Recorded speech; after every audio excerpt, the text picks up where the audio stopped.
Hello, good afternoon. It's August 12, Monday. Rosano po. Nothing personal, just business podcast. I hope all of you are doing well. First day of the week. Okay, and I suppose some schools have resumed their classes today. So I can imagine busy ang highways natin. It's a very hot day today, mainit. So anyway, we still have to, do our work habang nasa bahay tayo. Anyway, tumawag si Edna a few minutes ago, and she said we have to visit a relative. His name is Tito Bobot, and he owns a big business somewhere in Gataran.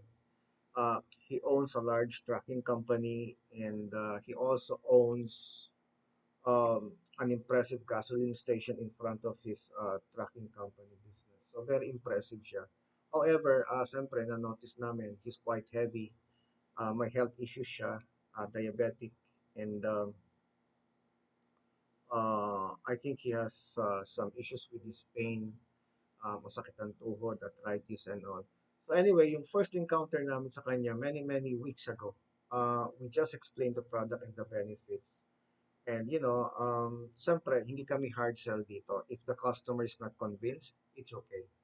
So we just say, okay po, if you're ready, just call us. So anyway, every time dumadaan kami sa Gataran, we make it a point to visit him. Kahit nasabi na natin masama yung kalye, no? Hirap yung sasakyan. But still, we do our part by saying hello. Just say hello and gusta and trying to ask kung if they're willing to try the product. Hindi pa rin, the second, the third time. Pero uh, despite this, friends, hindi kami nakasimangot. We still smile. We still show the customer that it's okay lang po. We're here to help. We're not here to really sell. We're here to help. Yun po yung aming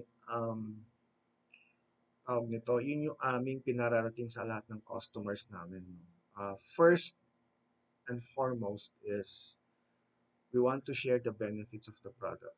Okay? Alam namin, like Tito Bobot is taking medications. Alam namin na someday mapapagod yan because he is not getting cured.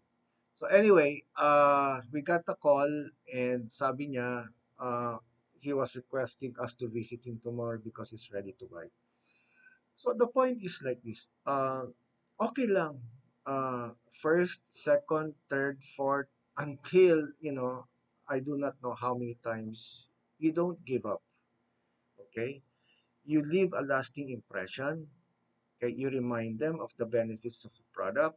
You are there to help them more than anything else. And maaalala ka nila, no? Someday, sometime, because this is what's going to happen. Once na na-try na niya yung product, like us, it will be already part of our budget eh. Kasama na sa amin yan eh. No? We will not release the product anymore. Kasi we feel good, we feel better sa product. So, ganun din siya. Okay, it takes time to build. Okay? So, ito po yung payoff of being patient. Patience is a virtue and at the same time, being nice, and courteous to your customer, even if, they did not buy your product during your first, second, third, fourth, or, the end visit. Okay lang po yun. We're here to stay. We're here to serve.